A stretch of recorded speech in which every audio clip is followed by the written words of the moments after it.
Adventures. Greetings all, Chuke here from Chuke's Outdoor Adventures. Well, a little bit of bad news, at least some news that had me concerned and rethinking my choices. Now, forever, my chest holster, hiking, hunting, fishing setup has been a Glock 20 in this GS Holsters Kydex chest holster. Now, the Kydex chest holster was made popular by guides in Alaska in the early 2000s, and it was kind of a fad, but it makes sense. It's a good idea because you've got a pistol right here if you're tripping or falling. You've got quick access to it if there's a log on your leg or something. You just pull it out right there and it's already up here. So it's a great idea, I think, for hunting and hiking. And gosh, I've had this for, I don't know, 7 years, this type of setup with a Glock 20. And you know, I've just touted over the years that it's the best setup. Recently I changed, and I admit now that I may have been hasty in my decision. This is the new XDM Elite 10mm 4.5 inch, and I also have it in a newer GS chest holsters. Both of these, even the Glock was light bearing, so I got a Surefire on that and I got a Streamlight on the Glock. We'll take a closer look at them here in the footage, but the trigger is better on this gun. It's got more capacity, a 16 round mag, which is amazing for 10mm. It's already cut for a red dot.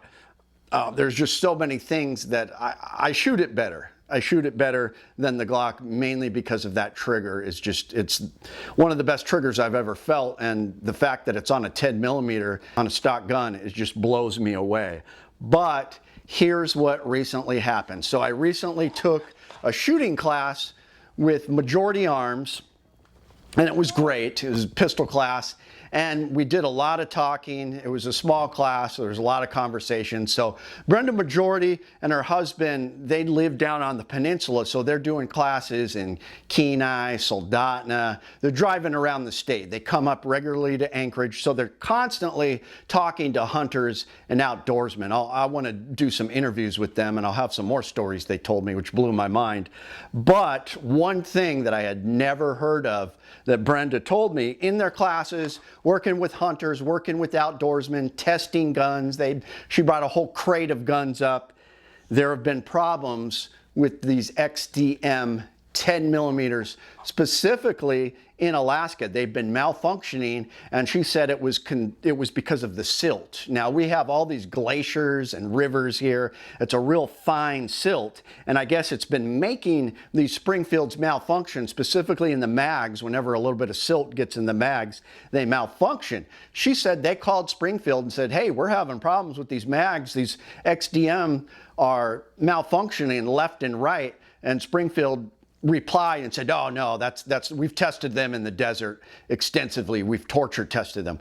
That may be true, but you got to think about when they're torture testing them in the desert of Arizona or whatever, that's thick sand. That is not fine microscopic silt. And the fine silt is what is making these things malfunction. Now, I'm still going to probably go on some hunting trips with this because some of the areas in the interior or where I go, I don't tend to get my guns dirty. I keep them fairly clean. I even fall down and stuff, but I'm always keeping my guns clean.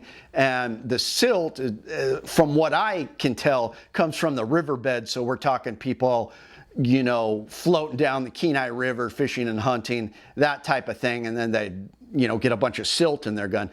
But you know, there's silt all over the state, so it could be a problem. So now I'm worried. So because of that, I think I'm going to go back as my main deal. Now, I know I just contradicted myself. I'm famous for doing that. I would like to try the Springfield out on a hunt or two, but my main survival gun is going to be the Glock 20 because I already know I can get it dirty, which I have. This is an old Glock, and it's been on many adventures with me, and it's never malfunctioned.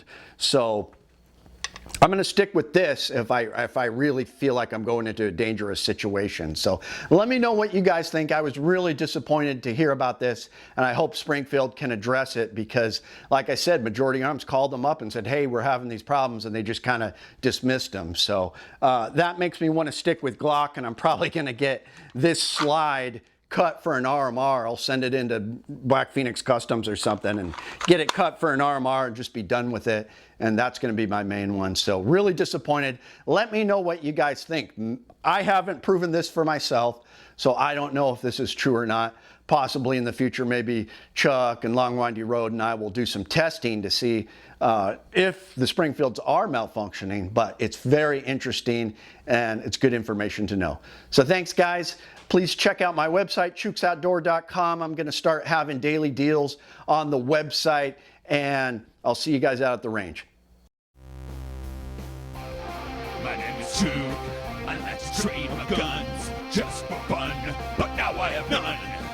Oh, look, get shot by a bear, but I don't care. I got a 10mm. Chuke's Outdoor Adventures. Watch you all die every time.